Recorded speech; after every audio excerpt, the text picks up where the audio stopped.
Hey everyone, this is your captain speaking, and I'm so happy to be with you again. I hope you've all been very well. I hope you got out to see the moon, Venus, Mars triple conjunction last week. It was super amazing, super beautiful. If you missed the moon with the Venus Mars, you can still see Venus and Mars conjunct really close together in the sky each night after sunset. Venus is at her peak brightness right now, and Mars is pretty bright if you wait 30, 40 minutes after sunset. And yeah, they're going to be together pretty strongly the next 3, 4 weeks. And yeah, this is the time to get out and be with Venus and Mars. It's not all the time that you can observe a conjunction of these two, and they won't be together again in the sky like this until I think it's 2029. It's the next time it'll be this special in the evening sky. So just get out, check out the sunset, wait 20 minutes for Venus to get super bright, and then another 20 minutes, Mars will show up. And so, yeah, check out my last video if you want more information on this. But today, I want to talk about some other stuff. I want to talk about the biggest alignment of 2023, and it actually goes from 23 to 24, like June of 23 to June of 24. What I'm talking about is a once in 13-year Jupiter-Uranus conjunction. Yeah, very special, rare alignment. The last time these two were conjunct like this was from March of 2010 to March of 2011.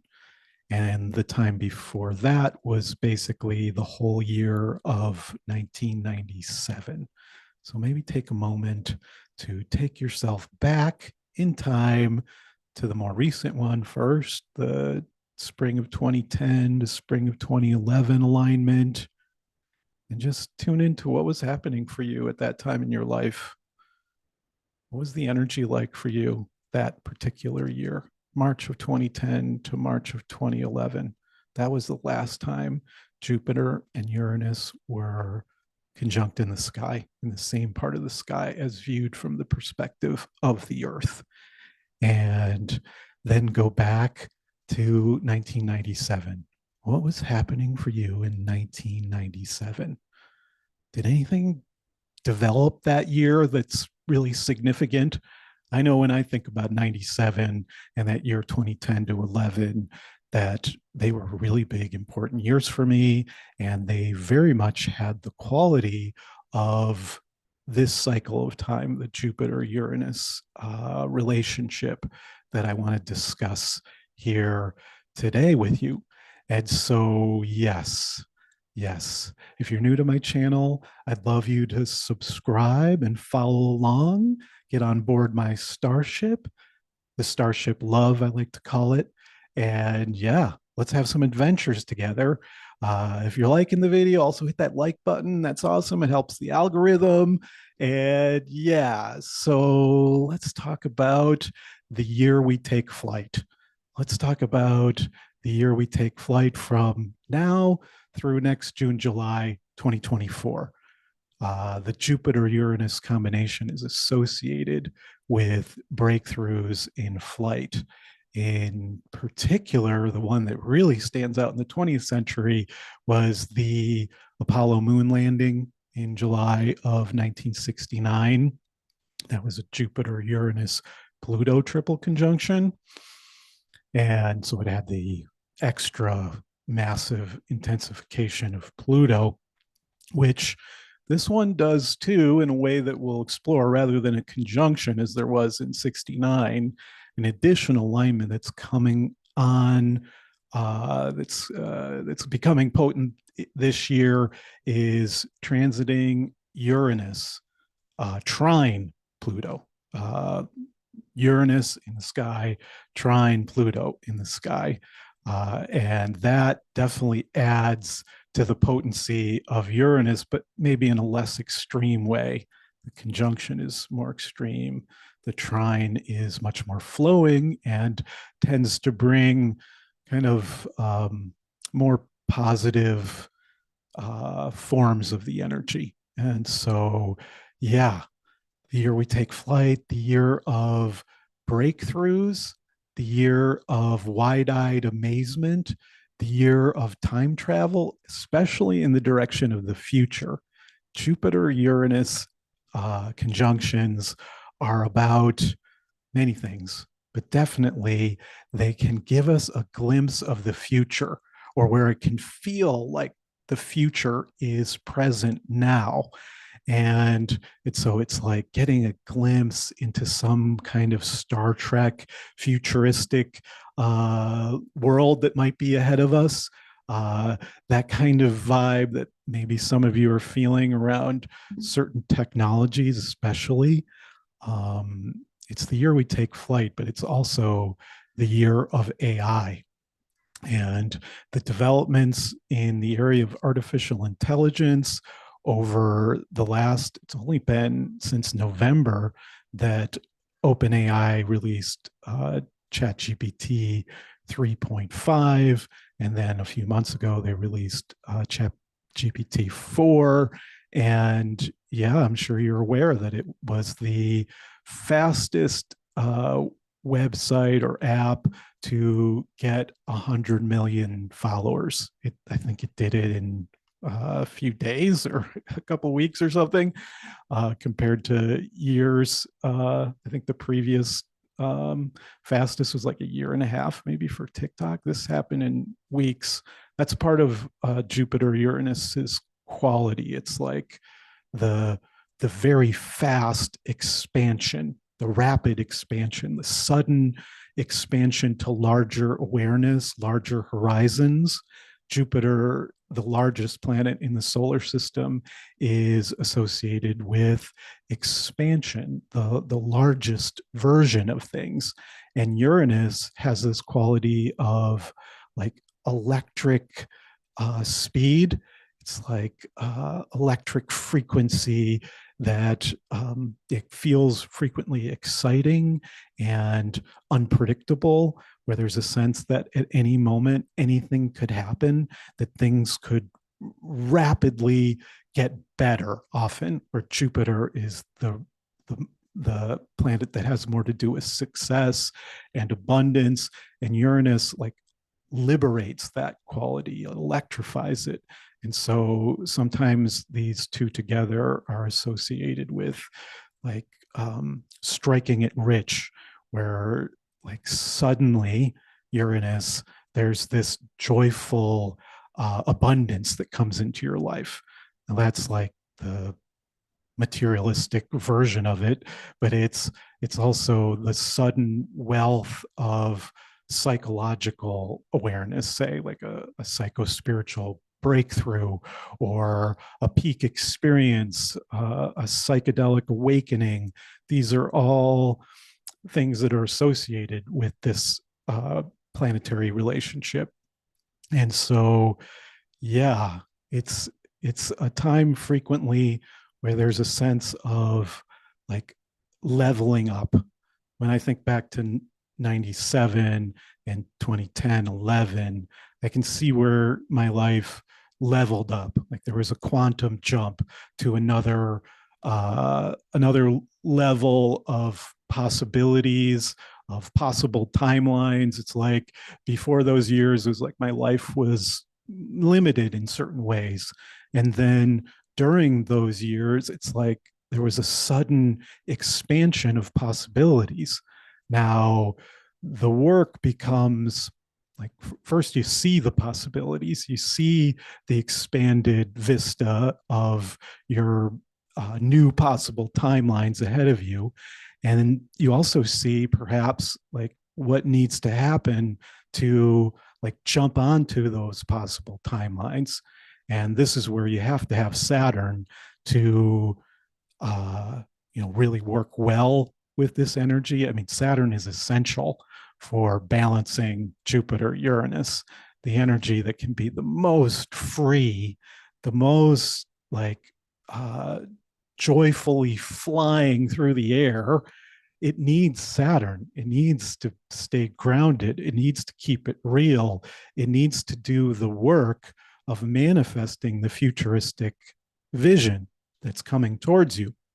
And so, yes, Saturn, Saturn, Saturn. We have to kind of consciously honor Saturn in Jupiter-Uranus times. Otherwise, there's the potential of just like flying away and, yeah, not keeping it grounded in a real structure as opposed to just a vision that's not worked towards. And so, or a vision where, yeah, you take real actions to build the future into now. And so, yes, yes. Part of what I intended to do in this video is also a kind of cosmic overview of the last few years. That's very much Jupiter Uranus's nature, is to give the biggest picture of things. And so while it's a combination associated with the future, it also like expands the vision into the past and helps contextualize the present and the future. It's that kind of eagle-eyed perspective. And so, yeah, I just want to take a moment to pause, if we can, and just go back a few years to 2020. I just want to name the big outer planet alignments that have been dominant since 2020. Actually, let's go back a little bit further and just name that from about 2008, but especially once you get to 2010 to 2020, we were in a Uranus square Pluto alignment. Uranus square Pluto. The 1960s, Uranus was conjunct Pluto. 2010 to 2020, Uranus square Pluto. And all of the energy of those two together, that kind of mass scale, revolutionary energy that came in the 2010s, especially when it is in the area of technology and the dominance of, yeah, social media technology and computer technology generally, and the dominance of tech in our lives, and the extreme rapid development of technologies that, you know, were coming in the first decade of the new century. But it's like things went to the next level of mass scale power under that square. And then starting in 2020, we had a once in a century triple conjunction of Jupiter, Saturn, and Pluto. And so instead of Uranus square Pluto, it became Saturn conjunct Pluto. And so the potential for that year to feel really different than the previous decade was there. But then you add Jupiter, Saturn, and Pluto all in a triple conjunction that hadn't happened for the previous 700 years in a really precise way, like there was in 2020, that just lasted all year into the first couple months of 2021. And I've talked about it a lot on previous videos back in 2020. Encourage you to go check those out. But yeah, I was calling it a once in a thousand year dragon rider portal, and this was before the pandemic started to really come in. I was kind of just feeling into the energy, and just how massive an energy that it was. Jupiter and Pluto together have this kind of massive scale, global scale energy. And then Saturn just brings in its, yeah, deadly serious, yeah, encounter with contraction, mortality, consequences, the existential, most, the heaviest, most existential dimensions of life. So, yeah, that extremely rare alignment of Jupiter, Saturn, and Pluto together really had this quality of an epic Jupiter, Pluto, that kind of epic scale end to an era, which is especially the Saturn Pluto conjunction. Epic, once in a thousand year end of an era. And you add to this that Saturn was also square Uranus starting in 2020 and actually all the way through it was early 2022. It was, is that right? No. It was early 2023, actually. So from 2020 in the spring to the early months of 2023, Saturn was squaring Uranus. And so basically, Saturn went across the Uranus square Pluto that had dominated the whole previous decade. And it's like all of that massive change and transformation that happened during that decade on a societal scale. It's like Saturn made it real. It collapsed the quantum waveform and ended the era decisively.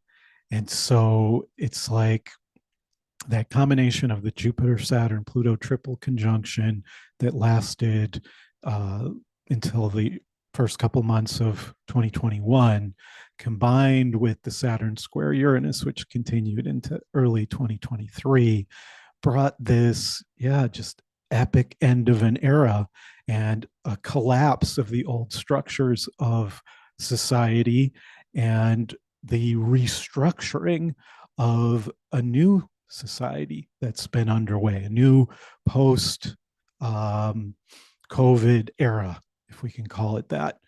The pre-pandemic era and now the post-pandemic era coincided with this just massive wave of energy that coincided with the Jupiter Saturn Pluto triple conjunction and the Saturn square Uranus.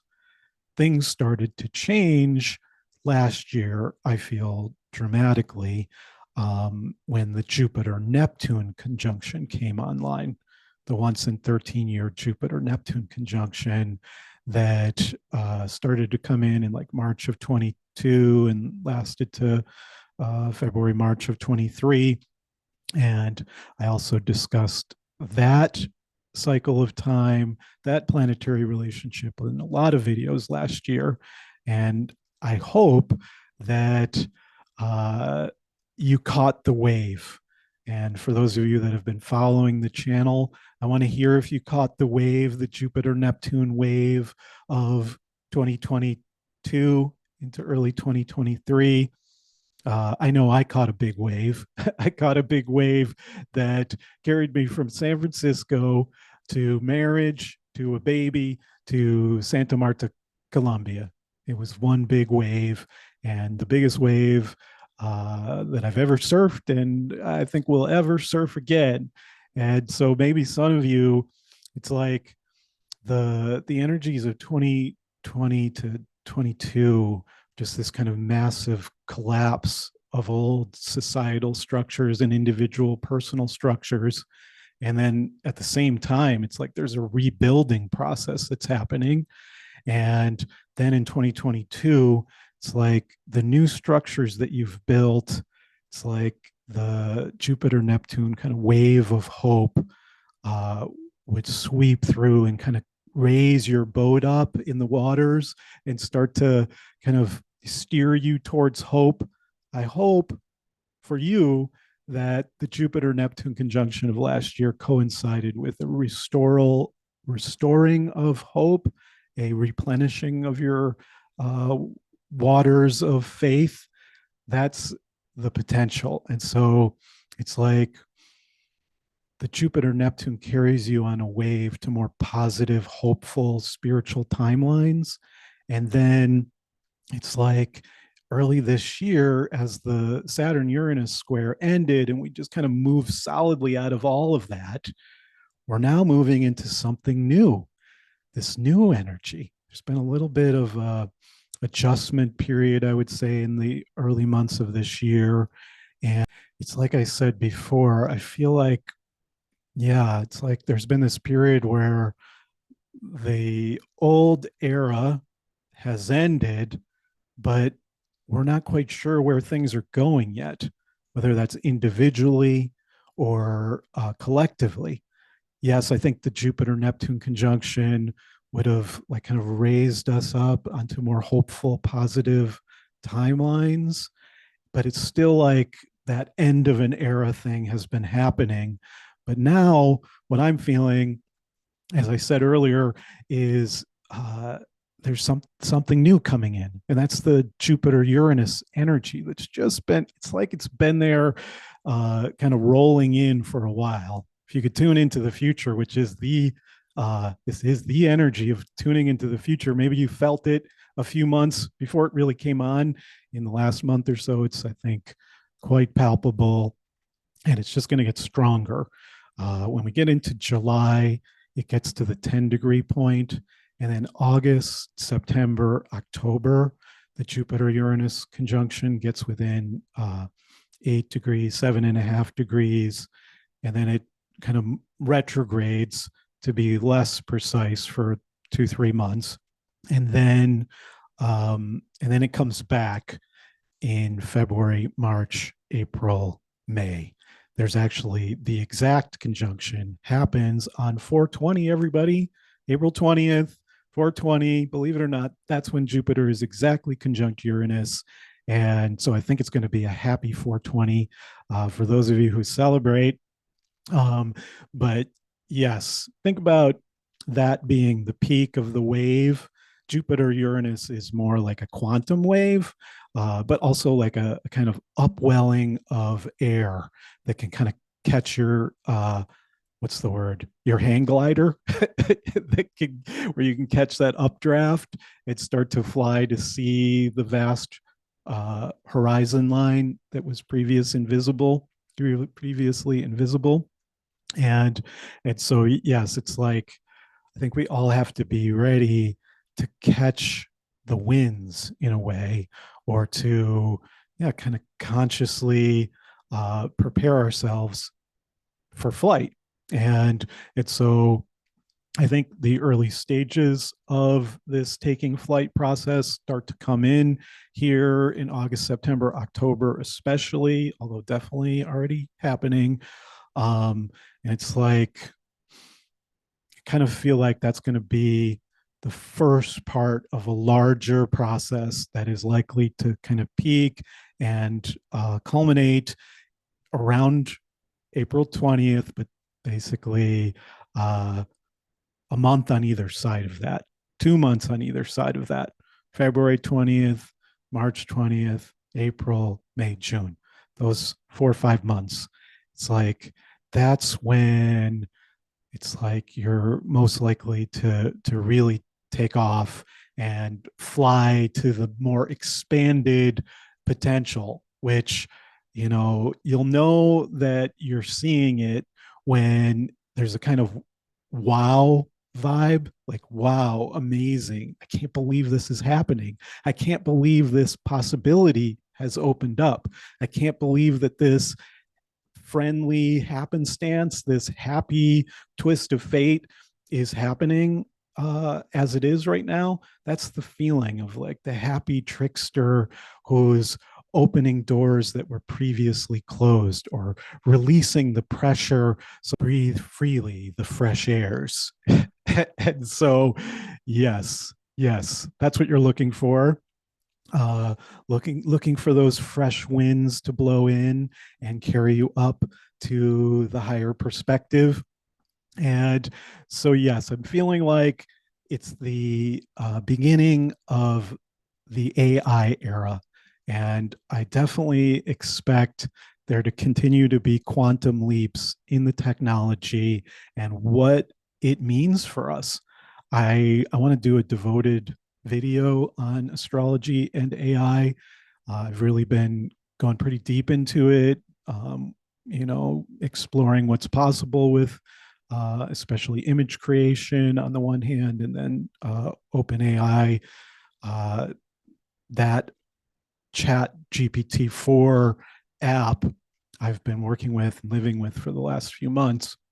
And yeah, it's clear to me that it indicates a kind of quantum leap in, I was going to say technology, but it's kind of a quantum leap in consciousness, species wide consciousness evolving to being connected to AI in a way that is radical.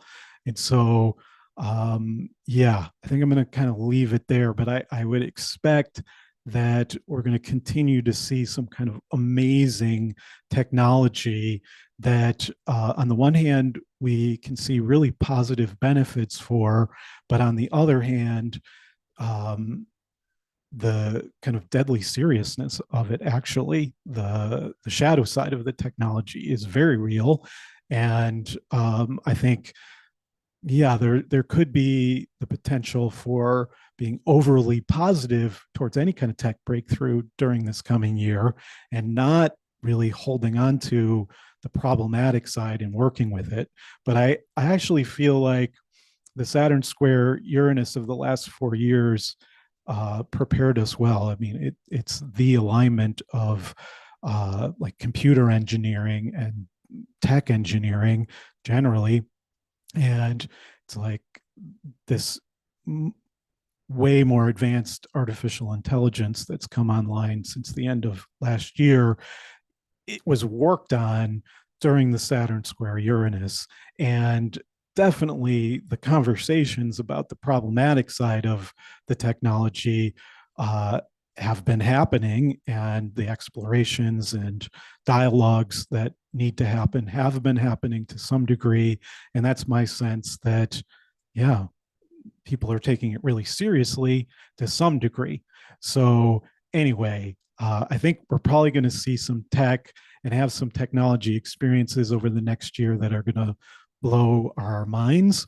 And and it's like that that analogy of like leveling up in a computer game.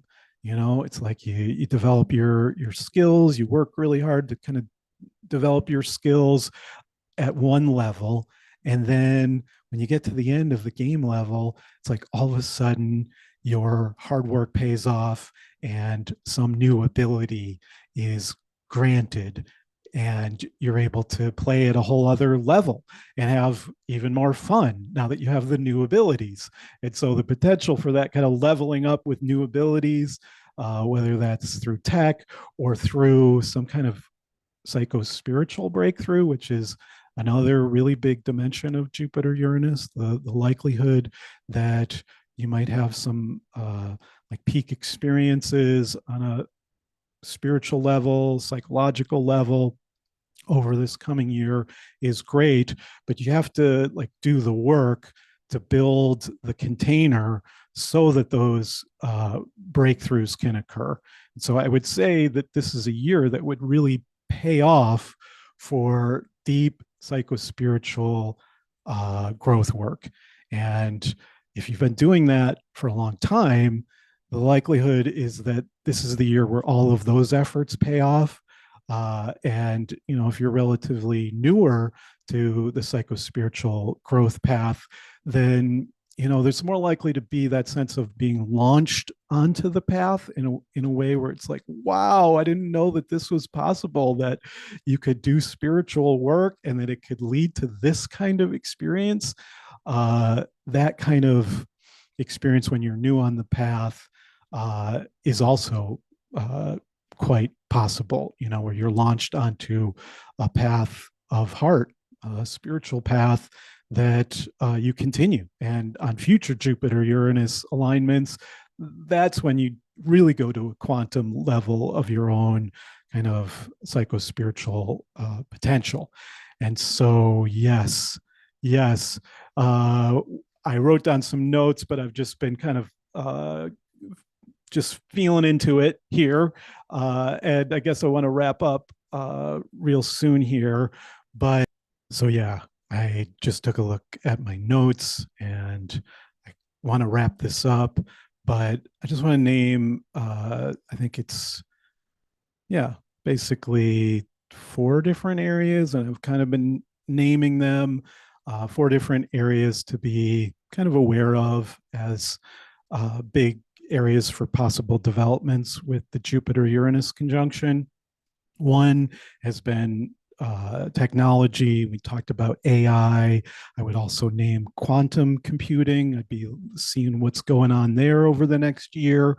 Be very curious to see how those two come together, how AI might improve quantum computing. Definitely amazing what's happening with AI actually doing all kinds of independent scientific research. It's solving scientific problems on its own. Yeah. But anyway, I also wanted to just name the Apple Provision headset, which was just announced recently. And it really has that kind of futuristic vibe that is Jupiter Uranus. It'll be released early next year when the Jupiter Uranus is really coming on strong. And already people who have experienced the headset, they just have the kind of classic Jupiter Uranus look and sound when they talk about it. And it's just this quality of like wide eyed amazement. Like it's a technology that when you experience it, you just know that it's the future. This first version is $3,500. So not a lot of people are going to buy it, but a lot of people are going to want to try it. And of course, they'll get less expensive in the coming years, and yeah, a whole new interface for computers. What are they calling it? Spatial computing. And so, yes, that's a whole other area. The area of space flight. Pay attention. At the end of the year, the Artemis 2 mission will go up. The first time that humans will be returning to the moon since the early 1970s. So that's a classic Jupiter Uranus conjunction thing. And the ongoing SpaceX missions where they're testing out their Starship that eventually will go to the moon and to Mars. That's definitely the Jupiter Uranus vibe. It is also the Uranus trine Pluto. You know, that the 1960s under the conjunction, of course, huge developments in space flight. The trine, it to me, it's like the potential for a really mature flowering of the space flight engineering and flights that happened in the 60s. It's like the potential for that to become more fully realized over the trine is going to last for the next, I think it's 8 to 10 years. But then I've been talking about the whole area of like psychedelics and consciousness expansion, uh, very much connected to the Jupiter Uranus cycle of time. And one thing that's just recently happened is the MAPS conference that happened in Denver, where they had 12,000 participants that came, the largest gathering of psychonauts at a conference in history, perhaps since the Eleusinian mysteries. Yeah, it's just recently happened, and so the flowering of the psychedelic renaissance that's been happening for a while. I think there's the potential for that to really continue over the next year, and to really special announcements to come out, and of course for people to have very special um, experiences of their own, for you to have your own personal psychedelic renaissance, whether that's with something like breath work or meditation, or with cannabis, or with magic mushrooms, or whatever your chosen medicine might be. This is definitely the kind of alignment where people, yeah, have the classic psychedelic awakening. And so I'd be looking there. And then the last thing that I'm going to name that to me is one of the most amazing developments is in the area of the UFO research, ufology, UFO disclosure. I don't know if you saw recently, it was maybe a month ago now, that a whistleblower came forward, David Grush, And he is a very high level senior intelligence officer who was involved with the congressional program that was called the UFO Task Force, I believe, over the last couple of years. He was part of that. And in the process of working on that task force, he was exposed to many reports of a highly classified, the highest classification of, yeah, a secret UFO crash retrieval program that supposedly has been happening since the 1930s, but definitely since Roswell. And he has had people who have documents and evidence come to him saying that they saw the evidence, I think saw the craft. And you can check out his interview on News Nation with the amazing interviewer Ross Coulthart. And you can also check out the article that was written in the debrief by Leslie Kane and Ralph Blumenthal, who broke the original UFO disclosure article in the New York Times in December of 2017. So it's 6 years since the revelation that the United States had a secret program, a funded program that was investigating UFOs. And evidence was shared with the world of, yeah, video that can't be explained, craft that can't be explained.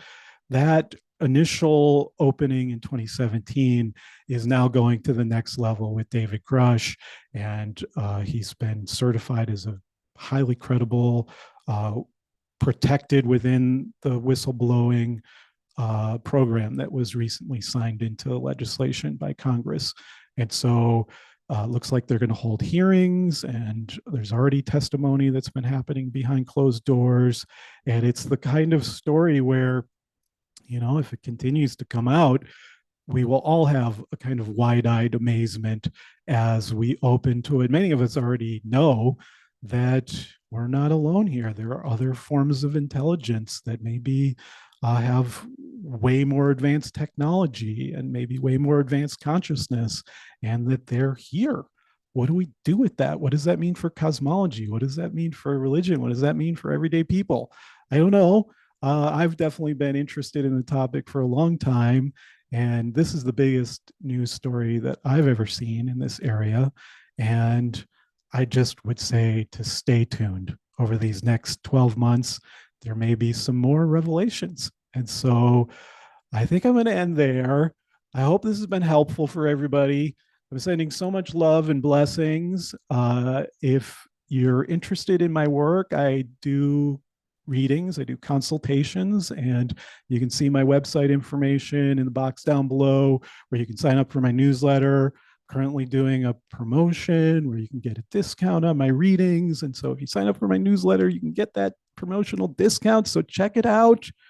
Like, subscribe, love, blessings, blessings.